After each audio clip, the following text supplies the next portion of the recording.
All right, so maybe you caught me being a fanboy of the DR650 the other day. You know, talking about the merits and the beauty of that bike, and that my buddy has one, and I've had a few chances to ride it. And last time I rode it was last Thursday. We went out on a ride together to Tahuya, and just out in that area, in the Hood Canal area of Washington. We took kind of the scenic route there, and a little bit different scenic route back. I told him I wanted to go to Twin Lakes, and he put it in his GPS and started leading me, and I'm like, where are you taking me, dude? I'm taking you to Twin Lakes. You said Twin Lakes. Well, there must be more than one Twin Lakes, because this ain't where I'm going, you know. So I took over leading our ride, because he's always like, dude, just keep the speeds down, you know, there's no need to speed, let's keep a nice mellow pace and all this. And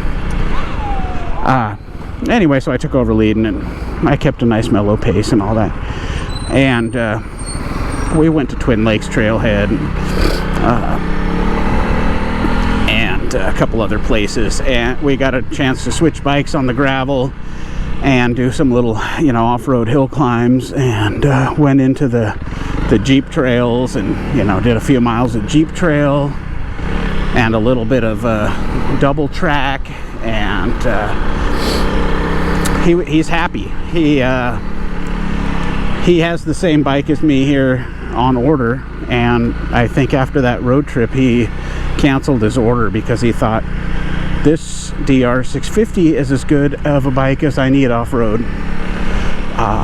It's confidence inspiring enough. It does what I want it to do. He thinks it was his favorite bike he's ever ridden on a gravel road. And like I've mentioned before, he's had them all, you know, from DRZ and KLX and XR650L, XR 250s, and, you know, he's had all these bikes. And he says that this DR650 is his favorite bike he's ever ridden on a gravel road. And so that's kind of saying a lot for the bike. And he canceled the order on his CRF300L, and he had already bought parts for it. He has some bar adapters. They aren't really risers, they're just adapters so that you can put a 1 1/8 bar, but they do end up raising the bars up a little bit. And he ordered the I think the CR, or the Wyndham bend or something, and feeling it, it looks, setting it on top of these bars, it looks like almost the identical bend. So I've never been here, I don't know where this goes, but anyway, it's got the similar bend, and so he offered me all that stuff, the bars, the risers, the hand guards, a chair piece, or no, the Cycra Pro bend with white hand guards. But I was kind of thinking I'd go with the SXS hand guards that just have the single mounting point here by the mirror, and like cutting board plastic.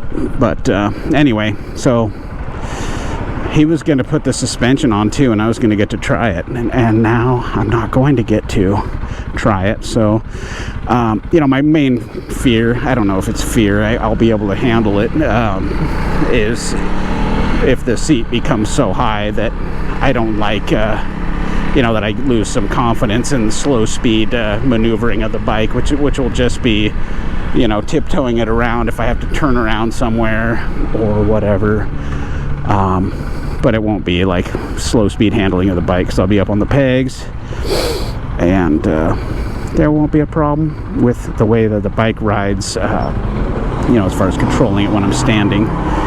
It'll just be a matter of how easy it is to get my foot down, and when I'm off-road and the front end's up on a little rise, how many times am I going to go, well, there's nothing under my foot, and end up dumping it at 0 speed, which is, you know, usually the most likely time for me as a short guy to dump a bike.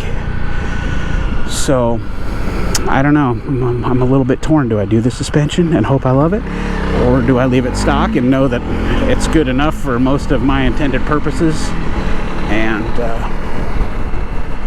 go from there?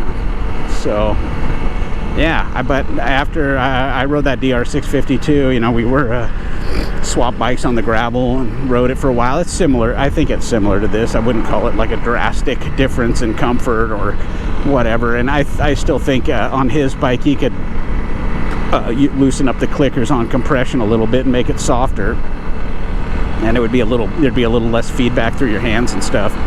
But it's more of a bike you could sit down on. The mass of it kind of helps let the suspension work and the bike just kind of float over stuff. And this bike, you know, you really have to stand up on it and to get the suspension to do what you want and to get it to feel like it's a comfortable bike off-road. I think, you know, when you sit down on it, especially on harder terrain, you know, it's probably true for every bike and every situation, that you just have less comfort and less control of the bike when you're sitting down, especially if you don't have the pegs weighted and you're out there, you know, moving your legs.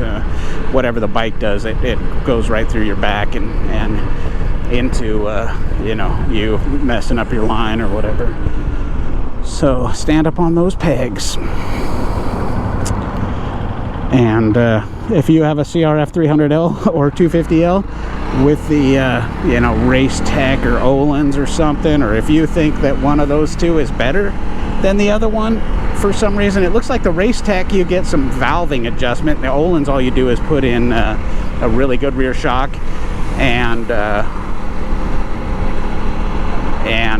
the front's just springs, no more valving, just maybe change the oil amount or weight to give it some more damping that way. But it seems like you know, Race Tech's probably the way to go, but you know, Öhlins is a little bit more money, so it's probably, it could be better. I don't know. I want to hear from somebody who's maybe tried both ways and see which suspension they'd go with for the money. They're about the same really in the grand scheme of things. You know, what's $200 for an unemployed guy, you know what I mean? But I'm a thousandaire, so you know, I guess it don't matter. $200 isn't all of my thousand. So talk to you later. Here's another section of some riprap to practice on, and you'll see as soon as I get here, I stand up and let the bike do its thing underneath me. Whoop, and go off of this. Woo! Up, up, up. That's a fun bike. It's confidence inspiring. Oh, maybe that's the last time I went up there. Whoop. Take my last line.